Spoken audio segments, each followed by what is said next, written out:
Savez-vous comment utiliser le subjonctif en anglais?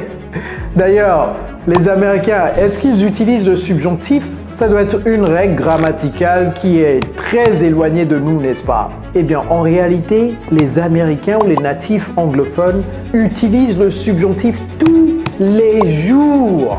Cependant, peut-être qu'ils ne savent pas que ça s'appelle le subjonctif.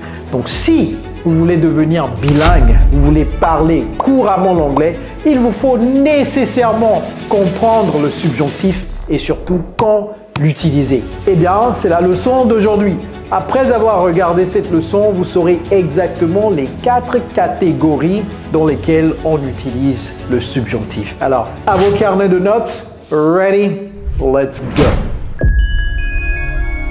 Hello everybody, it's Coach Joe, your English coach. So without further ado, let's get started. The first way we use the subjunctive form is for wishes. Well, how do we use it for wishes? I will give you a couple of examples and you will see it. I wish it were what?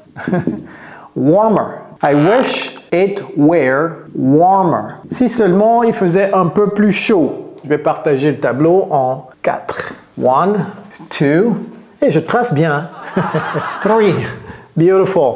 Et vous vous dites, hey coach, attention, il y a une erreur dedans. Parce que ça, c'est la 3e personne, donc coach, comment? Ça, tout le monde le sait, n'est-ce pas? On doit mettre ça doit être was. Ça ne peut pas être where, n'est-ce pas? Eh bien, c'est là où il faut prêter attention. Le subjonctif, ici, c'est where. Que ce soit I, you, he, she, it, c'est where. OK? Un deuxième exemple, I wish my mom were here. Si seulement ma mère était ici. Okay? Where is the subjunctive form of the verb to be. I wish my mom were here. So every time you use wish, you should use the subjunctive form of the verb. And you're probably thinking, oh my God, English is too difficult. L'anglais n'est pas difficile. La preuve, nous avons aidé des milliers de francophones, tout comme vous, dans plus de 50 pays du monde à parler couramment cette langue aujourd'hui. Si vous êtes intéressé à joindre notre programme d'immersion, dans la barre de description, il y a un lien. Cliquez sur le lien, remplissez vos informations et moi-même, je vais vous contacter pour vous en dire plus. Vous serez complètement ébloui par le programme. We also use the subjunctive form to express suggestions, requests, or commands. So, suggestions, requests, or commands. All right. Once I give you examples, you will understand exactly what I am referring to. First example, I suggest, et ça va vous exploser le cerveau. Donc, peut-être qu'elle est en train de me dire, oh, j'ai mal au ventre, etc.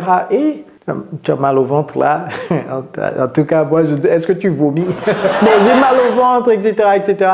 Et je dis, je lui ai suggéré d'aller voir le docteur. Ou bien je suggère qu'elle aille voir le docteur. En anglais, comment dire cela? Je suggère qu'elle aille voir le docteur. Donc peut-être vous venez me dire que oh, elle a mal au ventre, etc. Je suggère qu'elle aille voir le docteur. En français, on l'utilise ça tout le temps, n'est-ce pas? Comment dire ça en anglais? Donc, vous allez sûrement dire I suggest that. Et c'est là où ça commence à se noircir, n'est-ce pas? Qu'elle aille. Aille, le verbe aller. OK. Oh, le verbe aller, c'est go. OK, donc on va dire I suggest that she. Oh, c'est facile, n'est-ce pas? Oh, j'ai trouvé. The doctor. Et moi, je vais venir et je vais dire. Qu'est-ce que vous pensez que je vais dire? Je vais dire no. Ce n'est pas le verbe.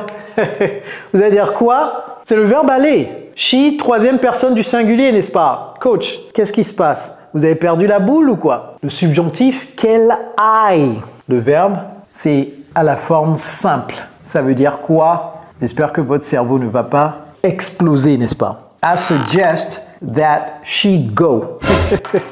Je sais, c'est pas moi qui ai inventé ces règles. I suggest that she go to the doctor. Okay? C'est ça la forme correcte. I suggest that she go to the doctor. Okay? Deuxième exemple, Kojo a suggéré qu'il étudie encore plus. Kojo suggested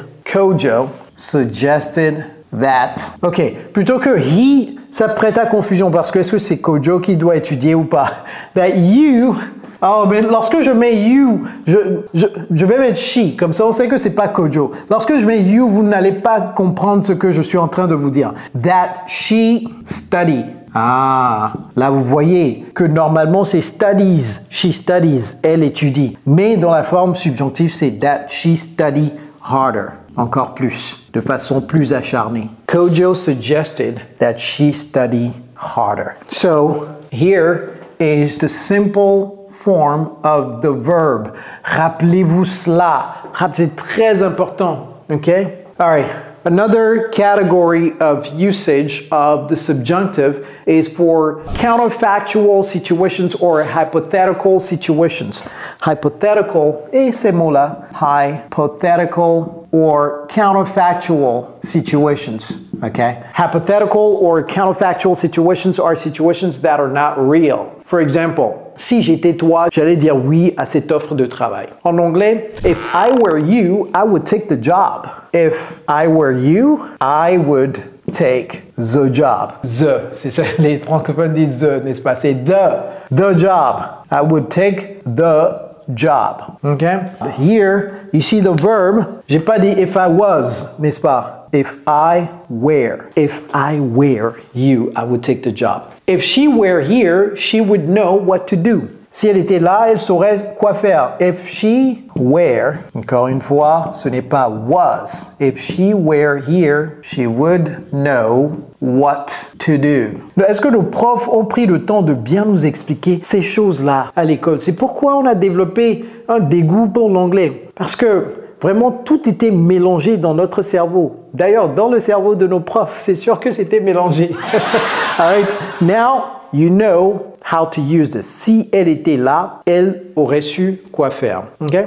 We also use the subjunctive for necessity or urgency. Necessity. Vous voyez comment je prononce ça? Ou bien urgency.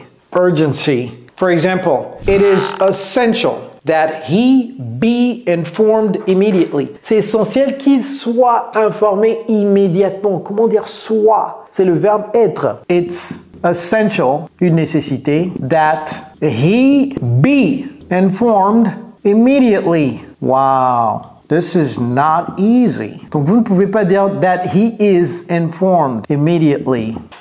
Ça marche? Hein? Moi, je vous ai déjà donné la clé, hein? Le programme d'immersion. Si tout ça là, ça fait beaucoup de bruit dans votre tête, vous savez où aller. Il y a un lien dans la barre de description. It's essential that he be informed immediately. Okay? Peut-être un deuxième exemple pour clôturer, puisque je donne 2 exemples pour chacun. C'est impératif qu'il aille là maintenant. Ou bien qu'elle aille là maintenant. It's imperative that she go now. It's imperative. Impératif. Imperative that she go.